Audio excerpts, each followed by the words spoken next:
What up, Demoghost here, and today I want to talk about Granblue Fantasy Versus. This game's coming out pretty soon, and we finally got to see some gameplay footage of each and every character that's going to be coming out for this game. I'm just going to be letting the character trailers rock in the background as I kind of want to talk about this game, because it's a game I'm going to definitely be getting when it releases finally, but I feel a bit conflicted about this game because at the end of the day, because I got to play this game a little bit back when the demo came out and you could download it on the PlayStation Network and just got to play it for a few days, and I tried to play it as much as I could during those 3 days. So during that time, yeah, the game was definitely fun, and I'm sure they've made some changes since then, but overall, even from what I've seen still looks very similar to what I played. But I'm sure there are some differences, and it was a very fun experience, but at the same time I have some qualms and worries about the game that I kind of just want to go over and discuss since the game is going to be coming out pretty soon. You know, I thought this was a good time. First and foremost, like, if you're not familiar with Granblue Fantasy Versus, it's made by Arc Systems, the people that make Guilty Gear, Dragon Ball, and all that good shit, you know. So it looks gorgeous, obviously, and it has a weird system which I think was used by some indie game made by the guys that do the rollback netcode that before they got bought up by Riot or something. It has a similar mechanic to that game, and I can't think of the name right now, where all your specials and commands in this game are on a cooldown, but the cooldowns don't really factor in too much into the gameplay unless you use the button command. So you can press one button to do the command input, or you could do like the quarter circle forward button input, and if you just do the regular button input, it's going to have a longer cooldown than if you do the command input with the quarter circle forward button input. That's going to have a shorter cooldown. And so if you're just doing those, the cooldowns really aren't much of a factor unless you do the heavy or EX version of it, which makes your character shine all goldy and stuff, and it does more damage, but it goes on cooldown for that. It's going to have the longest cooldown when you do that. Because if you just do the light versions of it, it's just practically no cooldown. Or at least when I played in the demo, it felt like you could do the light version 3 times, and then it would go on to a decent cooldown, but it'd still be shorter than if you just press the button. So that's a weird system in of itself. And it's kind of cool because it makes it easier for players that aren't super familiar with fighting games and may have trouble doing some of the command inputs because they haven't played fighting games before. And it might encourage them to actually use the command inputs down the line as they start to get better at the game, because they're going to be benefits from being able to use the command inputs because you'll have less of a cooldown on your abilities. But also, like, having the button commands for the inputs makes it easier to, like, DP your opponent when they're doing an aerial. You don't have to worry about cooldowns there. Just press the button, bam, punish them for jumping in on you or something like that.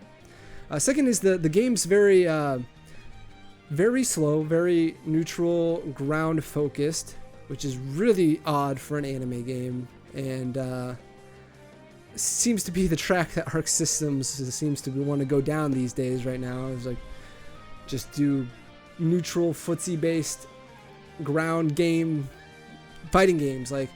But yeah, it's very slow. And the game also uses an auto combo system, and it relies upon the auto combo system very, very much. It's almost I would say it's probably more reliant on auto combos than Dragon Ball FighterZ is. And if any of you have ever played Dragon Ball FighterZ, the auto combo is very important to the way you play that game. It's part of your combos, it's part of the way you do pressure strings, it's part of the way you just do all sorts of stuff. That's so important in that game.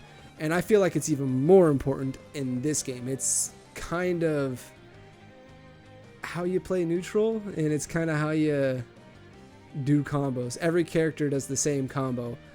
Light, special move. light, super special move that costs meter. Which is another thing. The meter, the way the meter works in this game is everyone has a bar that fills up to 100, and the only thing you can use it on is your super specials or whatever they're calling it.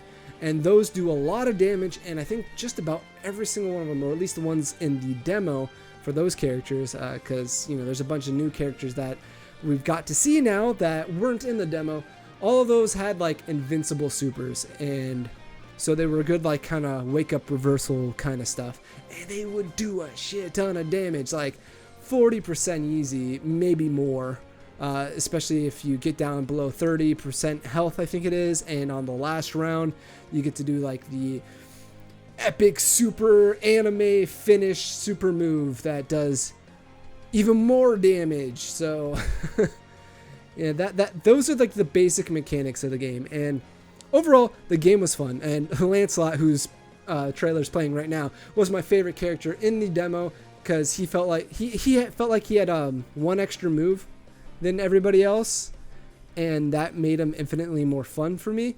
Because the problem that I ran into with the game when I was playing the demo is that everyone kind of felt similar.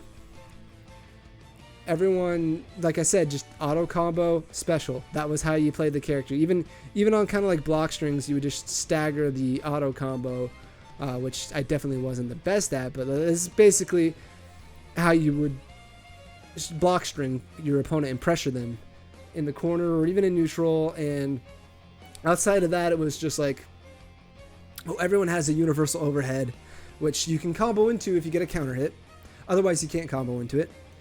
But everyone has these universal kind of moves, basically, and it just made it feel very samey. By the time I was finished playing the demo, I kind of felt like I learned just about everything that there was to learn of the game in that short amount of time, and I was kind of getting bored towards the end. And that might have just been because I was playing it so much in such a short period of time, trying to get in as much of the game as I could. But that's kind of how it felt, and that's kind of what I'm worried about with this game, is that the longevity of it might be not that long, because it's a very, very simple game. When I'm talking about like the simplification of video games in my other video, my older video, this is the type of game that I'm talking about might be a bit dangerous to go down, because it's just so simple. Everybody has I think 3 specials and then like a 2-button move, and because of the cooldown system they have to have that. Maybe it's 4 specials, I think. I can't remember, because there's 2. You press I play on pad, so you press circle and triangle together, and that does a move that everybody has. I think that might be the overhead. It's been a while since I played it, but everyone has like the same amount of moves. Everybody has the auto combo, and that auto combo works the same for every character basically, and everybody has a special that they can combo into and has invincibility, so all the matches feel like they kind of play out the same. That being said, there are at least I want to say like six characters, because I didn't play Percival when he wasn't out in the demo when I played it. So there are like 6 other characters. I'm like holding up my hands off camera. You can't see. 6 other characters that all have movesets. Like this guy, I don't even know his name, but I've seen a bit of his footage. Luane, he looks very different compared to the cast, I guess. He's got some interesting moves, and he calls in some opponents, and that might lead to some more diverse playstyles. Plus, his special looks like it's either going to be absolutely broken or absolutely useless, one of the two. These new characters that I haven't got to touch, that I haven't got to play, might add a lot more needed diversity to the game, because from what I played, it was very, very samey.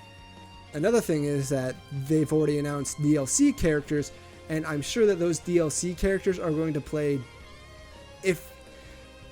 by going by Dragon Ball FighterZ standards, I'm sure those DLC characters are going to play pretty different compared to the base cast of the game, because at least in Dragon Ball FighterZ, which is probably the closest thing you can compare Granblue to at this moment, compared to Dragon Ball FighterZ, the DLC characters, a lot of them play very differently than the normal base cast. Not all of them, but a good majority of them.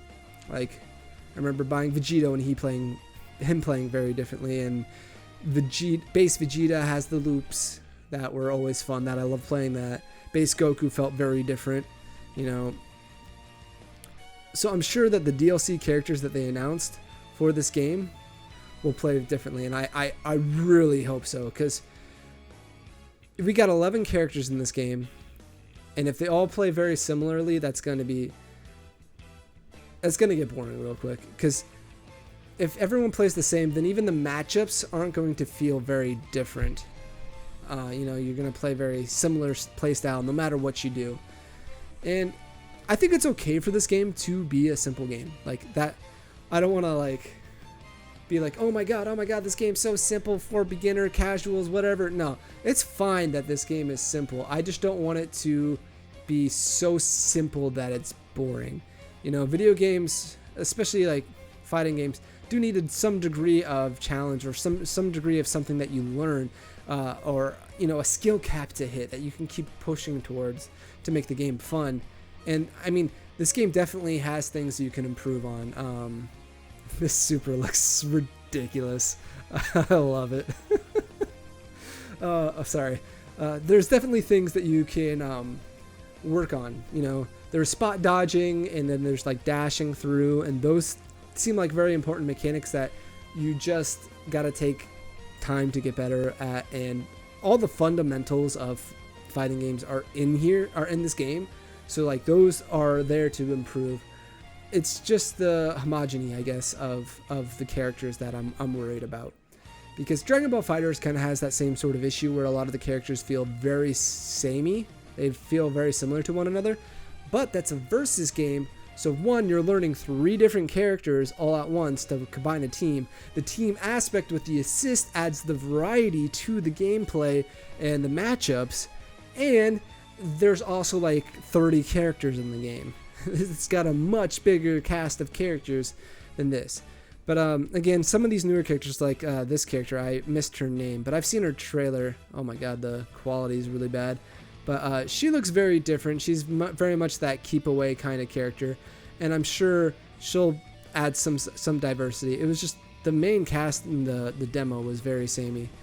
But yeah, that being said, I'm looking forward to what this game has to offer when it finally comes out, because nobody's had time to really invest in this game, because it's just been that one demo that was like open to everybody if you like emailed in, and then there's been demos at like tournaments and locals stuff that people got to like maybe play some drop-in tournaments for.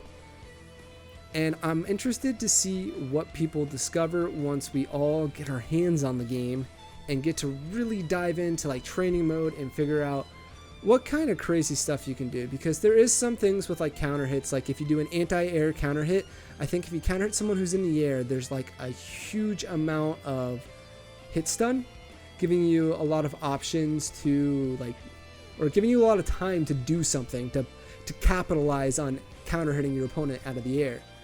I know there's some like crazy Lancelot combo, or there's a pretty crazy Lancelot combo you can do after anti-air an opponent, and that looks pretty cool. And then there's stuff like this character I can't wait to play, because she looks like she has some interesting aerial stuff with her, like I'm assuming it's a Rekka with her like spear stabs, like that move right there. I feel like you could probably do some crazy stuff with that. And also her like kind of guard counter thing that she does. It's kind of like a Baiken counter almost. That looks fun.